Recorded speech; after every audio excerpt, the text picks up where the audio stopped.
in the 7th legislative district, but after the next election, you will be in the 42nd. So we'll talk to you a little bit about that as well. Hello, I'm Delegate Clary with a very easy Italian name that everybody can say and pronounce. And I want to thank you all for coming out, and we really want to hear your questions and get a chance to give you the best answers. And just remember that the answers are the answers. They're not just what you want to hear. Some of them are going to be tough and you're not going to like them, but they're true. And that's why you elected us, because we, it's a commitment that we're going to tell you the truth. We're not going to come home from Annapolis and say everything was wonderful and everything was good, because as most of you know, that wasn't the case. So with that, thank you for giving me the opportunity to serve many of you over the years. And here's Senator Jennings. Thank you, Rick. Good morning, everybody. I'm Senator J.P. Jennings. I represent you in the Senate as those of you that live in the 7th District. Truly an honor to be here this morning. This is home for me. Jacksonville is where I grew up. So it's always good to come back here. Unfortunately, my wife and I have a farm. Land prices were a little high here, so we had to move towards the Falston area to buy a small farm. But it's good to be here. I don't take time to introduce myself. We're here to listen. You guys ask questions, so I'll hand the mic off, and I'll be here afterwards and answer as much information as you need. Good. Have to move over. Good morning. I'm Delegate Joe Goldberg, and I actually represent the 8th District at the moment. But this district has been added to my district, which will be 42B. So I'm happy to be here today. I do serve on the Ways and Means Committee, and we are the committee that dealt with the gas pumps.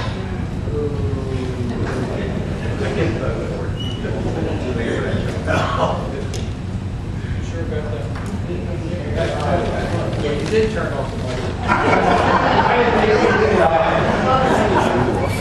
Thank you.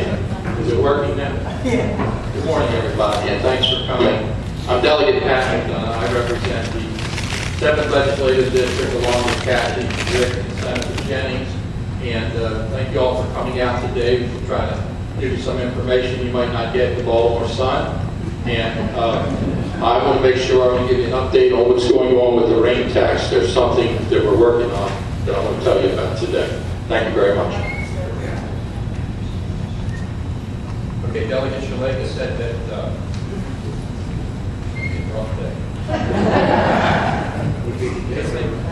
this thing's still working. Can you hear me back there? I sit in front of a microphone too often. How about now? Thank you. She must be an engineer. All right, I'm going to tell you about the rain tax. You've all heard about it. It's a hot potato because it affects both residential folks and affects business owners, which means it helps to kill jobs. So there's a lot of levels to what the rain tax is all about. One of the things you haven't heard is that this is about a new trend in Annapolis called top-down tyranny. This is where the state is now acting as big brother and is stripping away the autonomy of local government and now making decisions on zoning, the environment, and everything from big brother at the state level. Now, they claim that the EPA has forced them to do this. There have been 2 lawsuits successful against the EPA in the past 5 months related to limiting the authority of the EPA. I'm going to be working with Judicial Watch to take a look at whether or not a lawsuit is useful in the case of the rain tax. Now, the second thing is this. If the lawsuit is not successful, we must repeal this bill. And the only way we can repeal it is when we go back into session in January and scare the hell out of, excuse my French, the politicians in Annapolis. And that means we have to put together and organize a statewide campaign of individuals and businesses that will adopt, adapt, and pick out legislators who voted for this and scare the heck out of them. So we are doing a people's petition, which is not a legal petition, but just signing people up all over the state. We've already got over 4,000 people signed up. We're going to have a website. We're going to have a bumper sticker that says repeal the rain tax. And we're going to be very active. So on your deck, on your tables, you will see a card, a white card, has a beautiful picture of me from high school. Yes, I failed that many times. If you want to participate and get involved, fill that card out. It's very simple. Fill it out, and we will get back to you and put you into the thing. So anyway, that is important. That is something we must do, and I hope you all get involved on that particular issue. Thank you very much. I think what we'll do is we'll each speak to you about a topic. There's certainly more topics than the number of us, and then we'll do some Q&A. So appreciate it. We'll take your questions in a minute. And I serve on the Appropriations Committee with Delegate Allman, and I'm just going to give you a quick update on the budget. So if you look at this bar graph, it's so simple, even a third grader can understand it. Or maybe, as Mike Miller said, even a Neanderthal gets it, as he called Republicans Neanderthals. You will notice that each and every year, the budget grows by more than $1 billion. So if you examine budget growth, at the same time you look at personal income is not up 26%. So this budget has increased 26% since the current governor took office. Over $8 billion. At the same time, this governor says he's cut spending by $8 billion. Where is it, Sue? I don't know. It's magic math. It doesn't work. So the governor's staff comes before appropriations, and each and every year we ask, where are the $8+ billion in cuts? Because we don't see them. But only a politician could call a decrease in the increase a cut. That's not math for your budget at home, nor is it math for my budget at home. So only a politician could call a decrease in the increase a cut. So I thought I was going to get more than I got. Because I didn't, I'm going to call that a cut. I will tell you that we've been analyzed some of the individual budgets, and one place that I've seen cuts is in the Maryland State Police. So, you know, the overall budget since the governor took office till today has been cut in public safety. That's an area that you and I believe our tax dollars should pay for. So with that, I think we love this bar chart. You can't share it with your friends and family enough, because that tells you why they've raised all the taxes and fees that they've raised. I'm just going to depress the hell out of you. I'm Delegate Sue Allman, and I represent Baltimore County, as I said, and I serve on the Appropriations Committee. And if you were able to pick up one of these flyers, this is going to depress the hell out of you, because this is all the taxes and fees, 3 pages worth, 35 plus taxes and fees that were placed on you since 2007. I have some over here. And there will be more. But I just want to tell you that this governor is hurting people, and you feel it. And the fact that we can go through and continue to level these kind of taxes and fees on us is wrong. And this last egregious gas tax that they want to put on that starts on July 1st is really wrong. Small story, in 2007, when the sales tax increased from 5% to 6%, part of the ploy to get people to vote for that was that a portion of it was going to go for the Transportation Trust Fund. You remember? Do you know what the Transportation Trust Fund is? A slush fund for the governor? No. It's supposed to go to help roads, bridges, and infrastructure for our traveling. 92% of Marylanders drive cars. 8% use mass transit. This gas tax that this fellow wants us to pay into on July 1st and forward has an accelerator that we don't have any influence in anymore, because it's tied to the CPI, or the Consumer Price Index. It's just going to continue to go with the rate of inflation. And it can top out at 8% per year. Good Lord, that's ridiculous. But we have got to say no. We've got to get people to vote. We've got to get people to register to vote. And we've got to get people to say and be more involved in their legislation. And I'm grateful that you are all out here. But this tax, this gas tax, is going for 3 projects. The Corridor City line, the red line, and the purple line.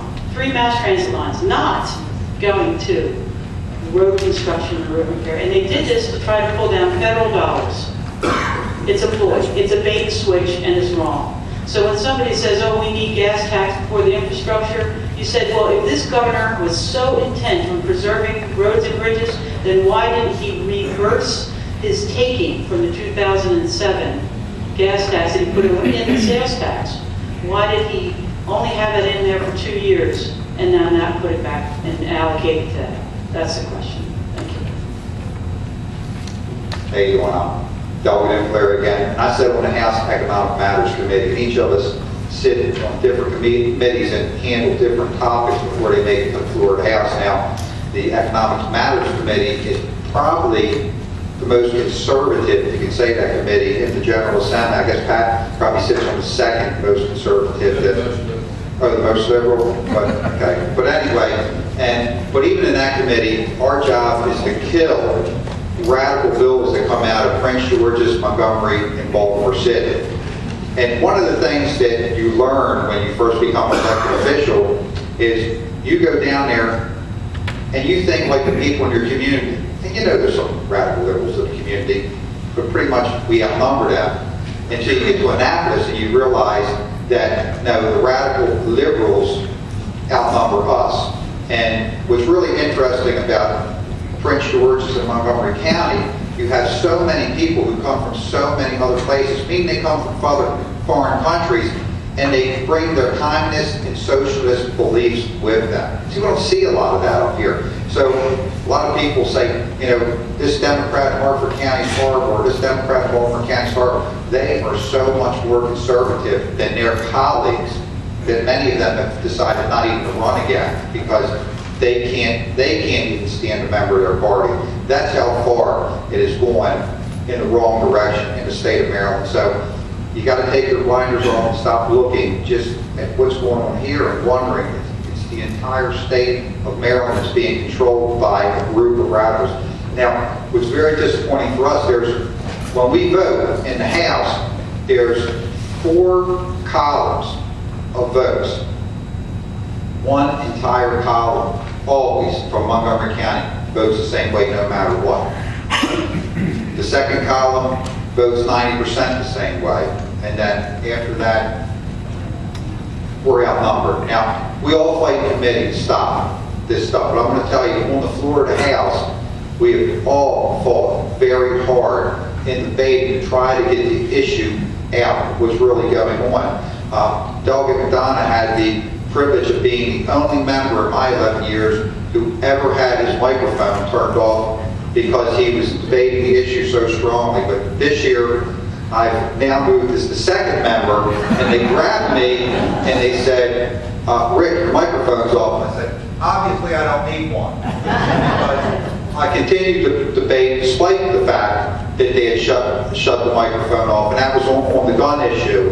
And so there are just so many subjects that we have to deal with. It's worse than the German blitzkrieg. It's worse than the Tet offensive. We can have a community meeting like this, and we're trying to talk about 1 or 2 of the hot subjects, and then someone will jump up on property rights, which we all support and fight for.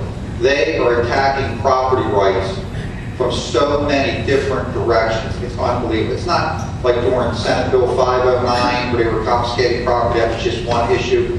There's at least 20 or 30 issues like the rain tax to strip your property rights away. And with that, I'm going to turn it over to my next colleague to speak, who's JB, and we want to hear what you think about all these issues. We've heard for 90 days. Now we want to hear what you think, and we're going to give you our spin on what took place. Thank you. Well, again, I'm Senator J.B. Jennings. I represent the 7th District. In the Senate, I serve on the Education, Health, and Environmental Committee. It does all 3 subjects. We actually had about almost 40% of the bills that came to the Senate. There's 4 committees, but we had the majority of them. The big issue this year, and actually, let me step back. Most sessions usually have 1 or 2 major issues that you deal with beyond the normal legislation that's out there. This year, we had about 5 major issues. You had the gun bill, you had the death penalty, the gas tax, wind energy, then the rain tax at the end. So it was just one thing right after another. You couldn't get a breath of air because not only are we fighting on the floor of these big issues, but back in our committees dealing with the everyday issues that we normally deal with. I'll just go real briefly over the gun bill, which is one that we spent hours debating. We fought very hard. We kept getting calls in the Senate and filibuster. There is such thing as a filibuster, that if we take the floor and we speak, until we give up that mic, we have the right to keep speaking. However, they have something that they can pull where they can actually vote to end the debate. But they have to have 29 votes.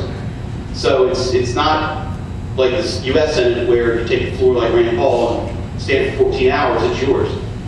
In the state Senate, as long as they vote, they can end the filibuster, and they did. They actually got it needs 29 votes, and after about close to, it was hours into it, they finally got the votes.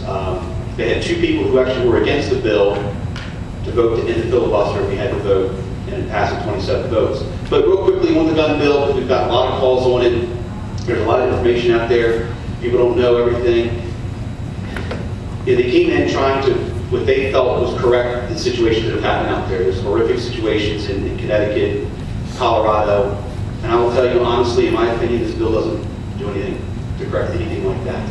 This bill, it goes after, the one issue is it outlaws certain types of guns, what are called these assault weapons, which I will tell you, these assault weapons, I'm in the military, they have no characteristic that a military weapon has, such as automatic fire, 3-round burst. Those are only guns that you, if you're in the military or you're in law enforcement, can have while on duty doing your job. It's federal law, you can't have those. So these assault weapons that they've called them, they're nothing more than characteristics or it's like putting chrome on a motorcycle. They paint them black. They put these feel-good things on them, or these accessories, that's a great word. But they're not making the gun any more dangerous in my opinion. Then they changed the capacity of the magazine. They limited it down to 10 rounds, no more. On the health side, the mental health, which is the major issue. And if you think about it real quickly, as terrible as it is out there with, when people are murdered, there's kind of 3 major groups. If you look at some of these murders that are done in, you have these horrific issues that we had, such as Colorado, Congresswoman Gabby Giffords, Connecticut. These are sick people. They're mentally sick. So we have to deal with the health issue on that. Then you have what I'm going to call your crime, where just the drug dealers shoot each other left and right. That's an issue where it's a revolving door prison. People get picked up for having, an illegal gun, a registered gun. They go in, they're out within 6 months. They kill somebody, they're out within a couple years. And I can tell you that my father was in shock trauma for 3 months, falling out of a tree. And I saw there one patient that had come in twice. Because they didn't kill him the first time. They tried it the second time. And it's a crime issue that we have to deal with.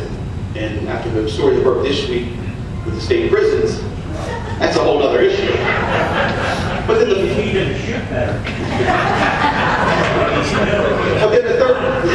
the third category is what I'm going to call your crimes of passion.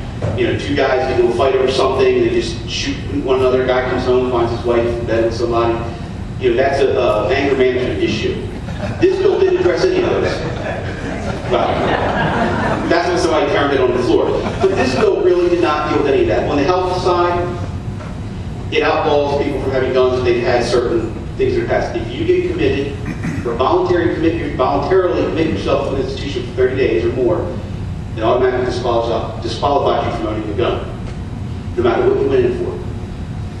You could want to quit smoking so bad, you're going to go to one of these clinics in Arizona or New Mexico that they have, that your insurance will pick up, if it's considered a mental health case, to help you quit it. Because you did that, you're now disqualified. Or if you have a weight problem, like myself, and you want to go to one of these places and try to lose weight. Where's common sense? That's what we argue. And then the last issue on the bill that came around was the training and the qualifications that people had. The original form, when the bill came in, if you had one of these guns, let's say you had one of these AR-15s, and you lived up here in northern Baltimore County, and you went up to a friend's house in York County to shoot, Shrewsbury, let's say, legally you could not bring that gun back into the state. Once it left the state, you could not bring it back.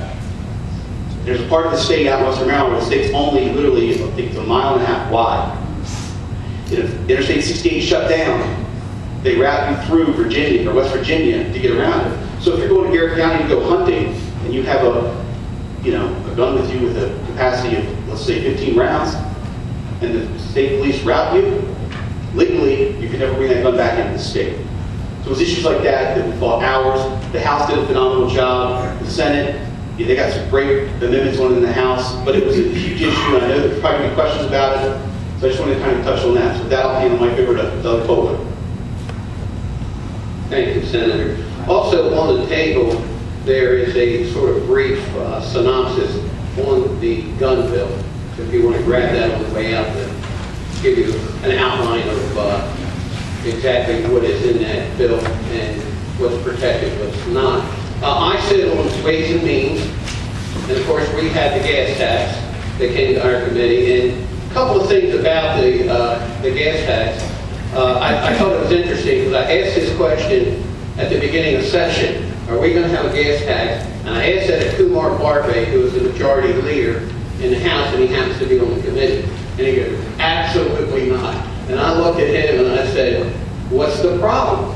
And I said, apparently you haven't been able to figure out how to buy off enough people, in order to make this happen. And guess what? They did at the end of the day, and how they did it was school construction for Baltimore City. That's how they got the votes. And we had a terrific debate on the House floor about the bill to give them, the school construction. They're going to get over $1 billion. $1 billion for their vote. And I find that very sad because I think as a legislator, and as all of us up here are, we take it very seriously what we do.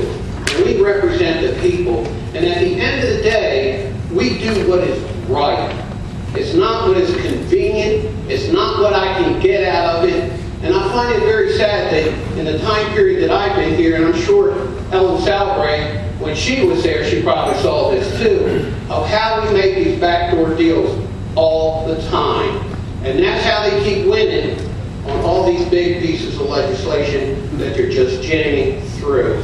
Folks, this is about freedom at the end of the day. And we need to start to create a culture of freedom again. We need to talk to your grandchildren. You need to talk to your neighbors and get them to understand that all this taxation has more to do with taking away your freedom and them having control and you being dependent on them rather than us being the free people making our own decisions, taking care of ourselves and our families, like the way it should be. This is the way the Founding Fathers envisioned. Now, very quickly, there's another bill that came out that is going to create a lockbox, okay, on the Transportation Trust Fund. That will be before the voters next year, and it's very important that you don't vote for it. Very important that you don't, because this is going to codify into law the very practice that this administration has done for the last 8 years, and that's basically to steal the money out of the transportation fund. Now, you have to remember that in the gas tax, that bill that was passed, what we've done is we've added a sales tax to the gas. Okay, they've reduced the actual gas tax itself, the excise tax, which is 23.5, and I think it went down to 18.9. In July, they will add a 1% sales tax to it. Now, where do you think that sales tax is going? General fund. It is not going to help transportation projects. And as Susan Delegate Allman had said, we're talking about 8% of the people using mass transit, and the balance of us drive vehicles. And their whole thing is about infrastructure. Well, it's really not. It's about moving, millions of people around in the state and forcing you to use mass transit. Mass transit, to me, is one of the worst ideas I think I've ever seen in this country, pretty much it doesn't work. And when you look around the state, it's so disjointed None of it connects to anything. It's just here, it's there, and to me, I'll tell you a personal story, and then I'm gonna stop. My wife used to own a business, her and her family owned a bookstore in downtown Baltimore, and we had the light rail right there. And all the light rail does, it just moves the criminals around. It brings them out to your neighborhood, and if you look into Monument and all, where the light rail ends, there are a ton of businesses that no longer exist. That's what they're doing. And you know what? That's what they want. That's exactly what they want. They want the criminals to be in your neighborhoods too. Then it makes it easier for them to gain control over all that we do. So I hope that, we'll be able to answer, some of your questions and hear some of your ideas. And we thank you for being here this morning. Hi, I'm Wayne Catch. I represent the area south of Sweet Air and south of Paper Mill, and I'm in the redistricting. It's just going to flop. So thank you all for coming out this morning, taking time out of your busy schedule. The first thing that I need to say is that I was very disturbed, very upset when I heard about the court's ruling in the Exxon case. Obviously, the courts have no idea what this community has been through, and it's not over yet. It's not over, and it's really a shame. I just remember all the time that I spent here, the monitoring wells, the talking to people who for a month did not know they were bathing in water that was possibly contaminated with MTBE. And I learned a lot more than I ever thought I would learn. That, for instance, if you're taking a shower, that you absorb more from the water than you do actually drinking it. So, we don't know what the future will bring as far as this MTBE, but it is a worrisome situation to say the least. This past session, I wish I could say some positive things about it, but there's not much positive to say. Many of you know I'm a former math teacher in the Baltimore County school system. And, when I look at legislation, proposals, the first thing I want to know is what evidence is there that what you're proposing is going to make a difference, that it's going to work. And when you take the gun control measure, you take the windmills, etc., the numbers aren't there. Let me just say with the gun bill, for instance, did you know that we currently have the 7th strictest gun laws in the United States in Maryland? That's before this bill was passed.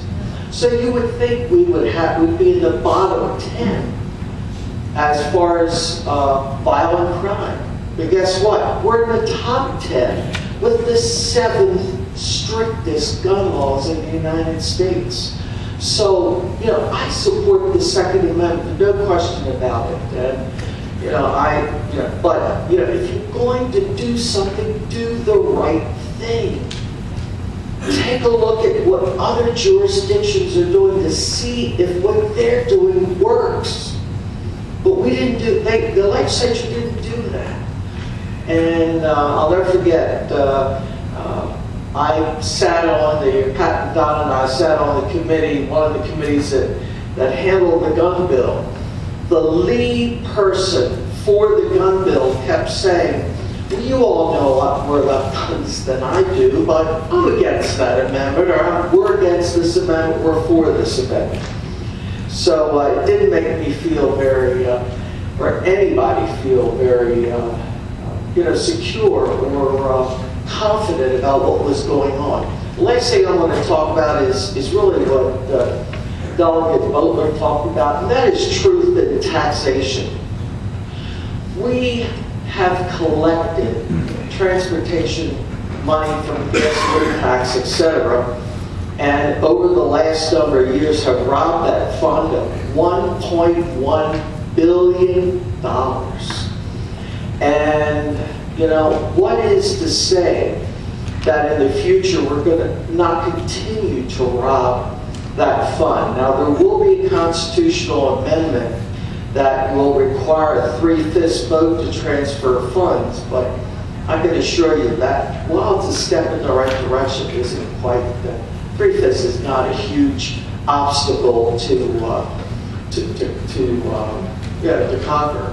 Last thing I want to say is that to let you know how this legislature operates, we tried an amendment to, okay, it's going to take 3/5 to transfer money from Transportation Trust Fund, then why not apply that to program open space and other programs where they collect money for a particular purpose to stop this robbing computer to pay Paul, to take it out of one pocket into the other. So again, thank you very much for coming this morning, and we all look forward to your input. Thank you.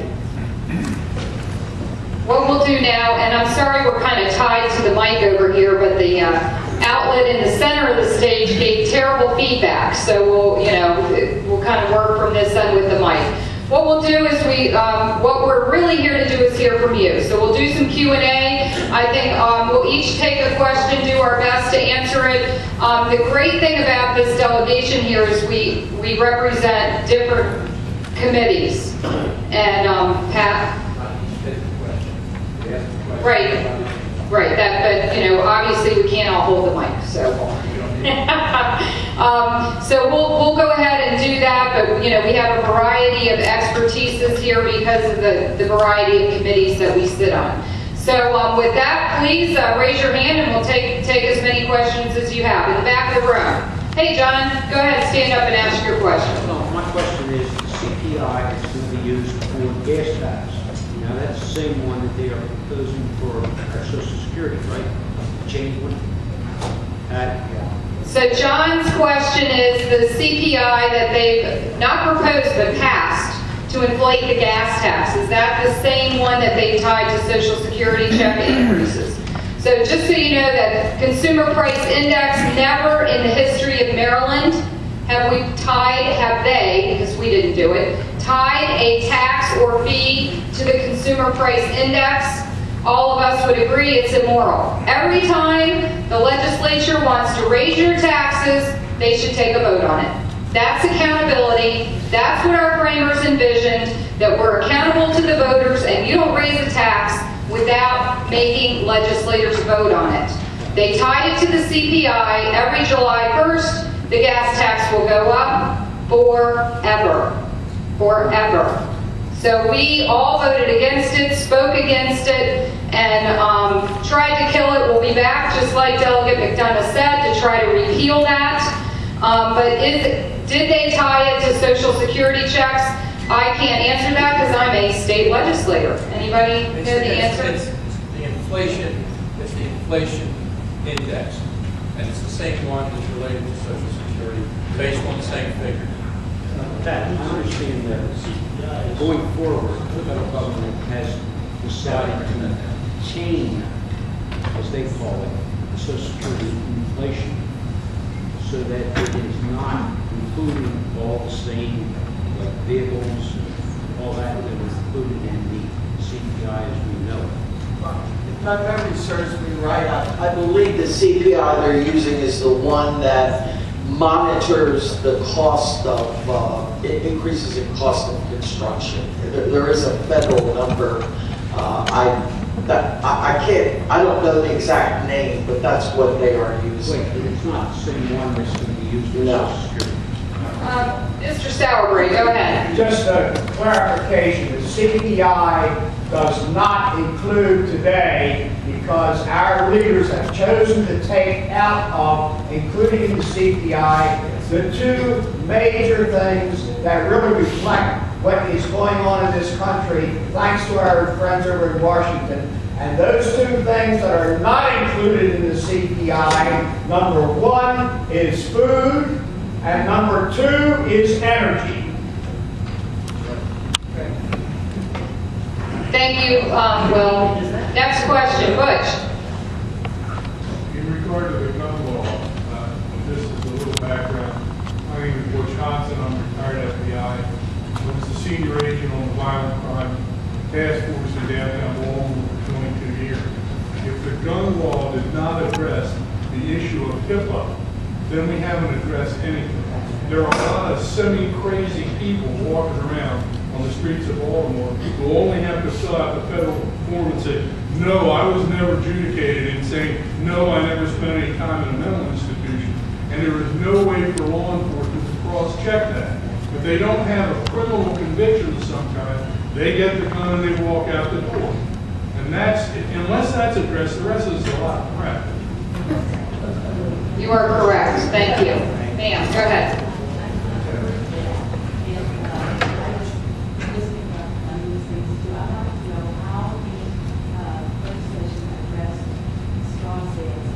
How does the legislation address straw sales? Go ahead, JB. First of all, straw purchases are already illegal. Straw purchases, let's say Delegate Koch wants a gun, he can't get it because he's a criminal. So what happens is he calls me and says, hey JB, we go get me a gun. So I go in, I do all the paperwork, I do the background check, they call me, it's supposed to be 7 days later, actually at this point I think 40 days later, straw purchase. So I've given the gun to him. Their attempt and their argument was that that's why they put fingerprinting in the bill. That they believe that for me, if I'm going to go into the gun shop and buy a gun for him, I'm less likely to do it if I have to put my fingerprints down versus just signing my name. Even though it's illegal already, they haven't really gone after this issue. The police were in, state police and county, and I thought state police said it was like less than 2 that they prosecuted in the last year. It's ridiculous. But yes, that's an issue. The only way fingerprinting is how they think they did it. That's it. This bill did nothing to increase any penalties. There's no criminal penalties. That one I don't know. I'm not going to. I'd have to look that one up. But it's already illegal. But the bill did absolutely nothing to increase penalties if you do it. This bill just restricted purchasing, and it didn't go after any increase in fines or any penalties.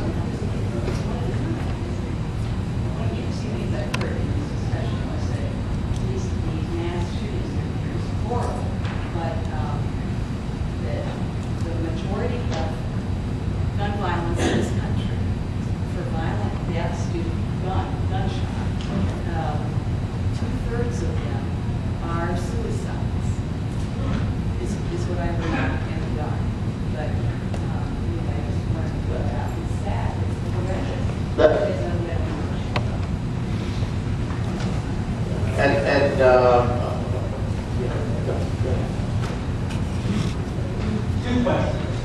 One has to do with the gas tax and saying that it's dedicated to transportation, like rail and so on. Is there any mechanism that can do to reverse that so that you can say, hey, it's supposed to be slated for transportation?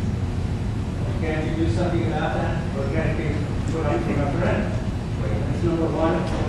One of the things we put when they were talking about the lockbox to protect the fund from getting raided, and one of the debates that we got up on the floor is 3/5 vote. They have that. They have it all the time. They now actually made it work because now there was a real emergency, and the governor did have to go and take money out of that fund. He now has to go to Prince George's, Baltimore City, and Montgomery County and say, I need a 3/5 vote to get this money out. And what do you think Prince George, Montgomery County is going to say? You can have $10 million if you give us 8 million.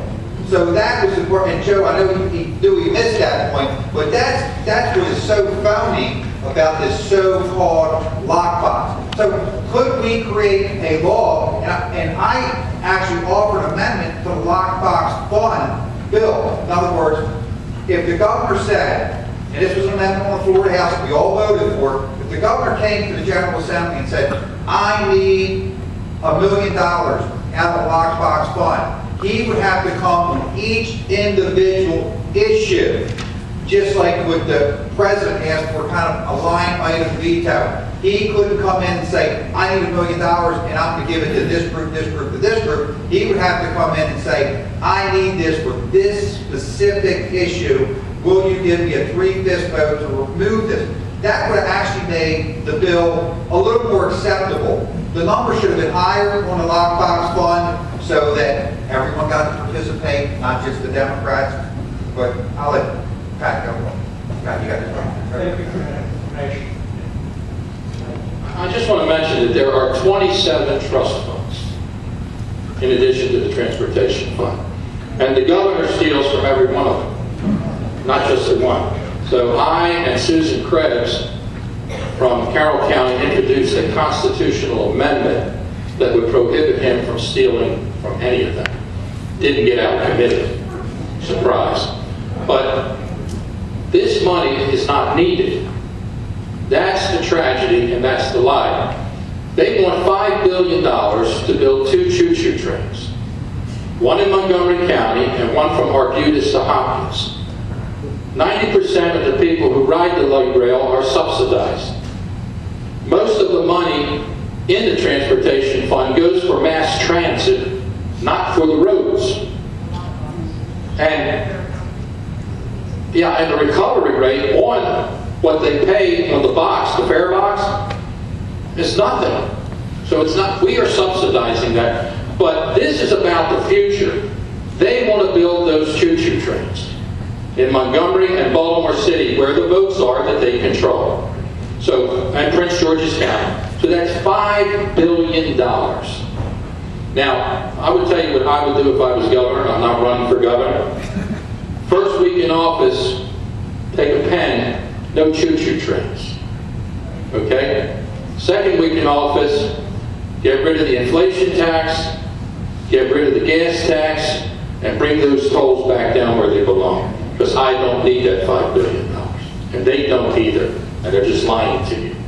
And the Baltimore Sun won't tell you that. My second question has to do with the rain tax. Since 6 counties are involved in